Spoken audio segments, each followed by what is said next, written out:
आज विशेषतः येणारं काळ जे युग जे आहे ते खऱ्या अर्थाने आपल्याला जगामध्ये विश्वगुरू बनायचं असेल तर नॉलेज ही सगळ्यात मोठी शक्ती आहे. आणि आज आपला जो आदर्श आहे, ज्यांच्यापासून मी तरी माझ्या जीवनामध्ये माझ्या आईवडिलांपेक्षाही जास्त कोणाला मानतो तो छत्रपती शिवाजी महाराजांना मानतो. याचं कारण असं आहे की तुम्ही कुठल्याही कसोटीवर शिवाजी महाराजांना बघा.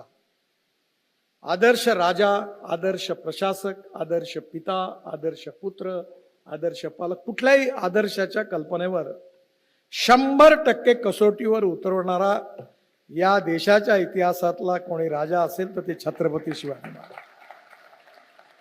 आणि म्हणून छत्रपती शिवाजी महाराज हे न्यायाला किती, म्हणजे एखाद्या वेळी शिक्षा द्यायची असेल तर आपला मुलगा आहे म्हणून त्याच्याबद्दल कधी फेवर करणारी भावना त्यांच्या मनात नव्हती. प्रत्येक निर्णय हा इंडिपेंडेंट, इम्पार्शल आणि फेअर जनतेच्या हिताचा विचार घेऊन त्यांनी केला.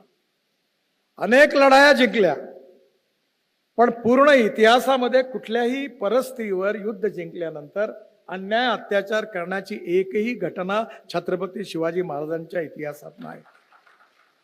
अनेक लढाया जिंकल्या, राज्य पादाकरण केली, पण अन्य धर्मियांची प्रार्थना स्थळ उद्ध्वस्त करणारी एकही घटना नाही, एकही घटना.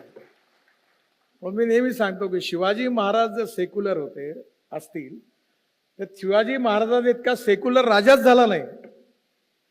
आणि सेक्युलर शब्दाचा अर्थ इंग्लिश डिक्शनरीमध्ये जो आहे तो धर्मनिरपेक्ष नाही आहे, तो सर्व धर्म समभाव आहे.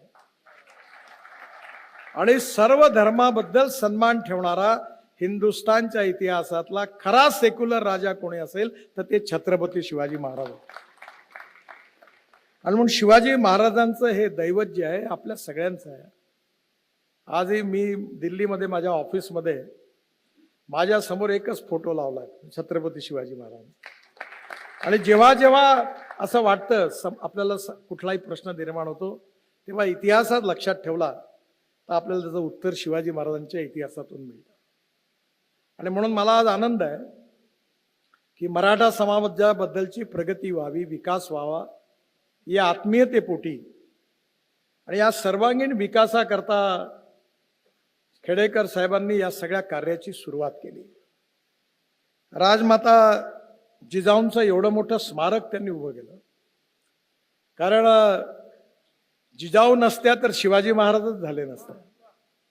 कारण त्यांनी जे संस्कार केले, तुम्ही काही म्हणा, ज्यांचे आई वडील उत्तम संस्कार करतात त्यांचीच मुलं चांगली होतात. आणि किती धनवान असू द्या, पण जे आई वडील आपल्या मुलांवर घरी चांगले संस्कार करत नाहीत ते आयुष्यात पुढे काय होतं ते तुम्ही बघा. मला जे काही शिकायला मिळालं ते माझ्या आईपासून शिकायला मिळालं. आणि म्हणून शिवाजी महाराजांचं संगोपन जिजाऊंनी ज्या प्रकारे केलं, म्हणूनच छत्रपती शिवाजी महाराजांचं हे विशाल ऐतिहासिक रूप आपल्या सगळ्यांना बघायला मिळालं. आणि म्हणून हा जो काही इतिहास आहे, जिजाऊंचं स्मारक सिंदखेड राजाला मोठं